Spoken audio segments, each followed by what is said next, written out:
जी हाँ दोस्तों, नमस्कार। तो सबसे पहले मैं अपने सभी विद्वान साथियों को, विषय बहनों को, सभी प्रिय विद्यार्थीगण को जितेंद्र क्लासेस की इस ऑनलाइन कक्षा की तरफ से और मैं अपनी तरफ से आप सभी लोगों को बहुत बहुत अतल दिल की गहराइयों से स्वागत करता हूँ, साधुवाद देता हूँ, अभिनंदन करता हूँ। प्रिय साथियों, जैसे कि पहला वाला वीडियो जो आप तक पहुँचा था, जो हमारे मित्र आरओ की तैयारी कर रहे हैं, जैसे प्रश्न पूछ रहा है आजकल, वैसे ही हम आप तक बिंदु पहुंचाने का प्रयास कर रहे हैं और प्रयास करेंगे दोस्तों डेली रूबरू मुखातिब होने के लिए। प्रिय विद्यार्थीगण, हमने विशेषण, प्रविशेषण क्या होते हैं, कैसे क्या चीजें होती, इन तमाम भूमिकाओं के बारे में मैंने चर्चा और प्रचर्चा किया था।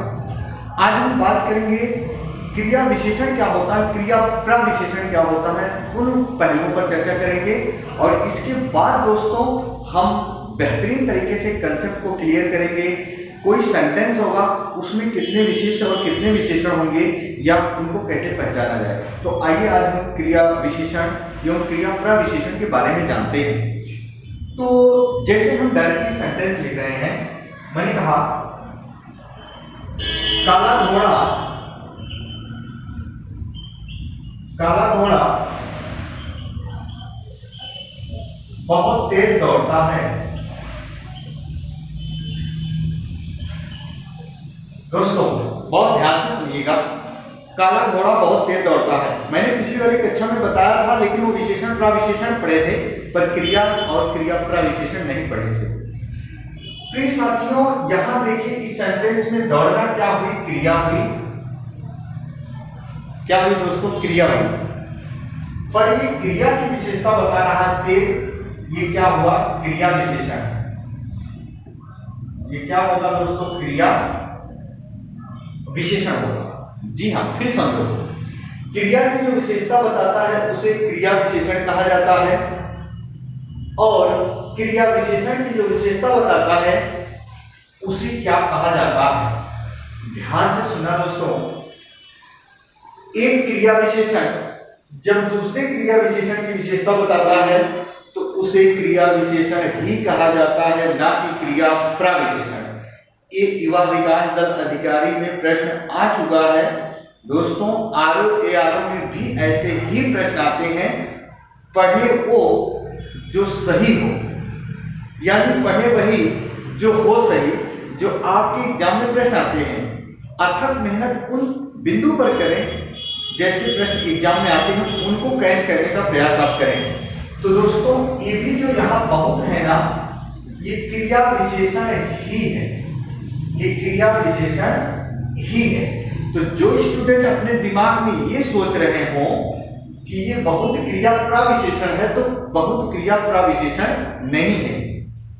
युवा विकास दल अधिकारी में प्रश्न आया था कि जब एक क्रिया विशेषण दूसरे क्रिया विशेषण की विशेषता बताता है तो उसे क्या कहा जाता है दोस्तों। तो याद रखना, उसे भी क्रिया विशेषण ही कहा जाता है, ना कि क्रिया प्रविशेषण।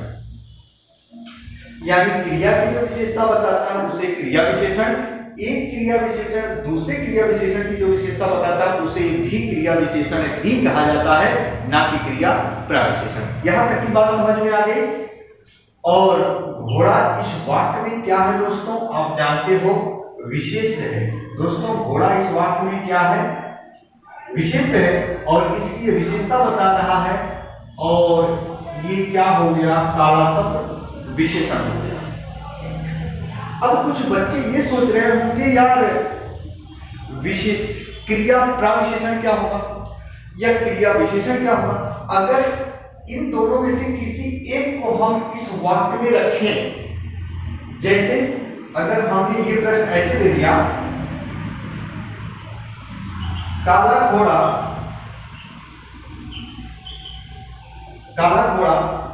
दोस्तों, इसको मैंने यहां दे दिया, तेज दौड़ता है। आपसे एग्जाम में पूछ लिया जाएगा यहां तेज क्या है, तो तेज क्या हो जाएगा, यहां क्रिया विशेषण हो जाएगा, क्रिया विशेषण हो जाएगा। क्रिया के ठीक पूर्व यदि कोई शब्द विशेषता बताता है तो उसे ही क्रिया विशेषण कहा जाता है। लेकिन अगर इस प्रश्न को हम दूसरे तरीके से दे दें, यही प्रश्न काला घोड़ा बहुत दौड़ता है, बहुत दौड़ता है। बहुत ध्यान से सुना प्रिय साथियों, काला घोड़ा बहुत दौड़ता है या बुद्धिमान बालक बहुत सोता है, ऐसे दे देगा। बुद्धिमान बालक बहुत सोता है, प्रश्न ऐसे देगा। ये प्रश्न है, फिर ऐसे दे दिया मैंने, बुद्धिमान बालक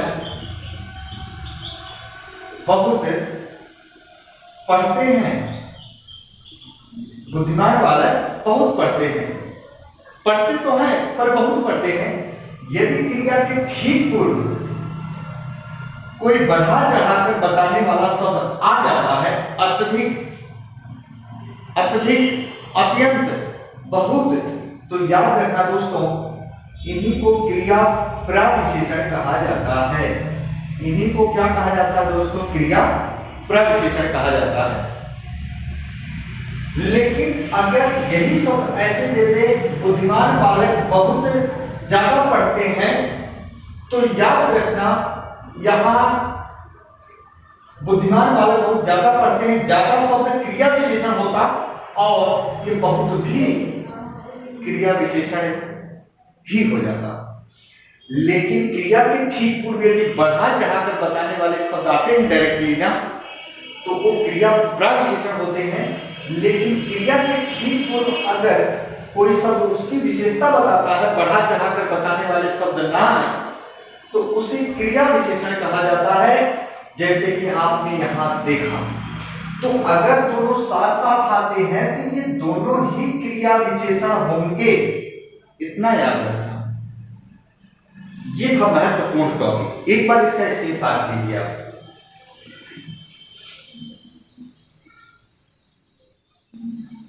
जी हाँ, अगर प्रश्न आता है एक क्रिया विशेषण दूसरे क्रिया विशेषण की विशेषता बताता है, तो उसे क्या कहा जाता है? तो ये सेंटेंस वाला नियम लागू करना, उसे क्रिया विशेषण ही कहा जाता है, ना कि क्रिया प्रविशेषण।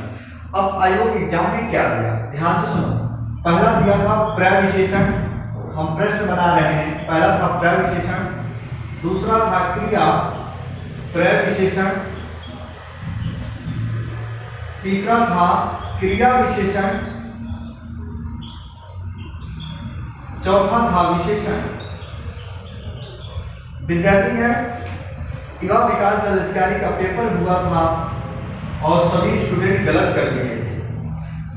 पढ़ना क्या है ये चीज आपको जरूर सोचना है, समय व्यर्थ ना करें। पूछा था जब एक क्रिया विशेषण यानी कि जब एक क्रिया विशेषण दूसरे क्रिया विशेषण की विशेषता बताता है, तो उसे क्या कहा जाता है? सभी बच्चे मारे थे क्या? क्रिया प्रविशेषण। लेकिन क्रिया प्रविशेषण नहीं, उसे क्या कहा जाता है? क्रिया विशेषण। लेकिन क्रिया के ठीक पूर्व जब कोई बढ़ा चढ़ाकर बताने वाला शब्द डायरेक्टली आता है, तो उसे क्या कहा जाता है? क्रिया प्रविशेषण। लेकिन अगर प्रश्न में सिर्फ आता काला घोड़ा तेज दौड़ता है, यहाँ तेज क्या है, तो क्रिया की विशेषता बता रहा है। याद रखना, हमेशा और हमेशा क्या मानना है? तभी क्रिया विशेषण ही मानना है। यानी दो दशाओं में प्रश्न का उत्तर एक ही देना है। क्रिया की जो विशेषता बताता है क्रिया विशेषण ही कहा जाता है, और एक क्रिया विशेषण दूसरे क्रिया विशेषण की विशेषता बताता है, तब भी क्रिया विशेषण ही कहलाता है। यहां तक आप बात समझ गए, भली भांति समझ गए। तो प्रिय साथियों, आप स्क्रीनशॉट ले सकते हो, स्क्रीनशॉट ले लीजिए दोस्तों। फिर बताते हैं कैसे प्रश्न आपके एग्जाम में आते हैं। जी हाँ, चलिए तो ये वीडियो हम यही समाप्त करते हैं। जस्ट अब हम बात करेंगे दोस्तों कौन सी वीडियो आप तक पहुंचेगी जो ज्यादा पावरफुल होगी। मेरी ये गारंटी है दोस्तों, जैसे जैसे एग्जाम में पूछे जाते वही प्रश्न आप तक हम पहुंचाने का प्रयास करेंगे। एक बार जरूर देख के जाना। इस बार अब जो आप तक वीडियो पहुंचेगा देखना ना भूलें, बहुत लंबी वीडियो नहीं होगी। हम सेंटेंस देंगे और पूछेगा उस वाक्य में कितने विशेषण हैं, और ऐसे रेखांकित करके पूछेगा इस वाक्य में ये शब्द क्या है। तो दोस्तों बस आज तक मेरी कक्षा यहीं तक होगी मित्रों। जहां रहिए खुश रहिए, मस्त रहिए, मेहनत जारी रखिए और मेहनत करेंगे तो सफलता के दरवाजे अवश्य खुलेंगे। बस दोस्तों, तब तक के लिए मित्रों, जय हिंद, जय भारत।